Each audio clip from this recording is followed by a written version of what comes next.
Hello everyone, welcome back to my channel. तो आज मैं इस मांगा का पार्ट 9 एक्सप्लेन करने जा रही हूँ।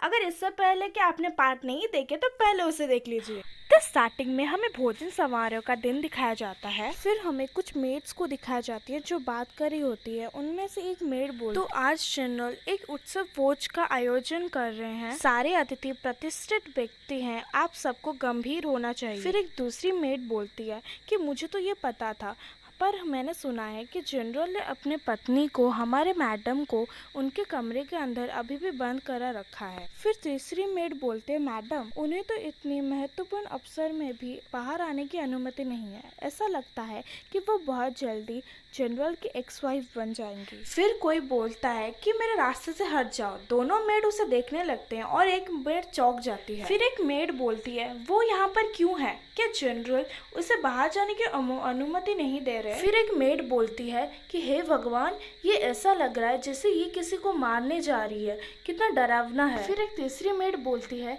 क्या वो परेशानी पैदा करने जा रही है? क्या वो सच में नहीं डरती मरने से? फिर हमें बाइकुनगिन को दिखाया जाता है जो अपने मन में सोच रही होती है कि इन इंसानों के पास ना ही नाखून होते हैं और ना ही नोकीले दांत, ये बहुत ही ज़्यादा वीक होते हैं। फिलहाल के लिए मैं इस कुर्सी के पैर को ही तोड़ सकती हूँ कि मुझे उसे मारने के लिए एक हथियार मिल जाए। फिर कोई बोलता है, क्या वो मेरी बड़ी बहन नहीं है? और बाइकुनगिन उसके तरफ देखती है।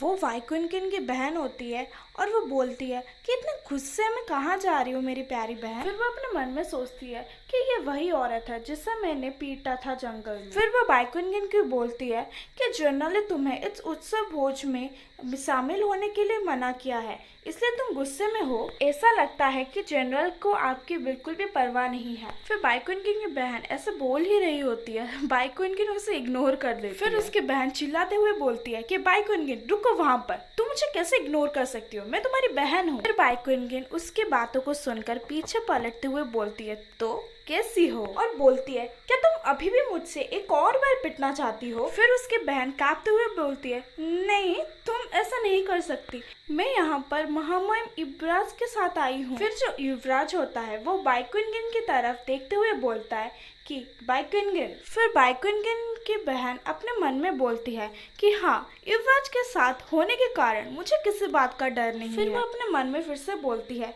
कि बाइकुनगिन, क्या तुम्हें वो पसंद नहीं है? रुको और देखो मैं तुम्हें कैसे सबके सामने बेइज्जती करती हूँ।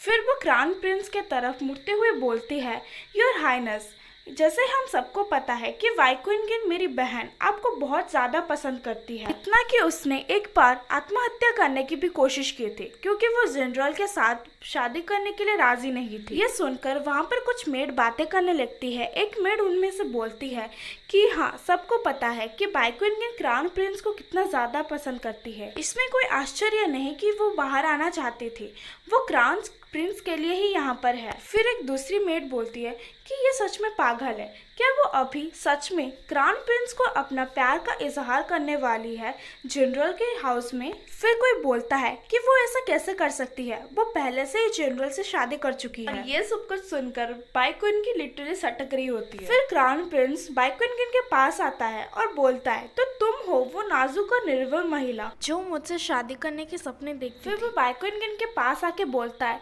कि यहाँ पर कोई खास चीज नहीं है, क्या तुम यहाँ पर मेरा ध्यान आकर्षित करने आई हो? फिर बाइकुनगिन बोलती है, क्या तुम्हारा ध्यान आकर्षित करने के लिए? फिर बाइकुनगिन अपने हाथों में पकड़ी हुई लकड़ी को कसकर पकड़ते हुए बोलती है उस लकड़ी से कि तुम्हें क्या लगता है, तुम कौन हो? तुम लॉर्ड जनरल के कंपेयर में तो कुछ भी नहीं। ये सुनकर वो क्राउन प्रिंस और उसके बहना दोनों के दोनों चौंक जाते हैं और क्राउन प्रिंस बोलता है कि तुम्हारी हिम्मत कैसे हुई मुझे ऐसे बोलने की? फिर बाइकुनगिन की बहन अपने मन में बोलती है, क्या वो पागल हो चुकी है? उसकी इतनी हिम्मत कैसे हुई कि वो महामहिम को ऐसा बोल रही है? फिर बाइकुनगिन बोलती है, क्या तुम अंधे हो? मैं जनरल की तुलना में तुम्हें क्यों चुनूं?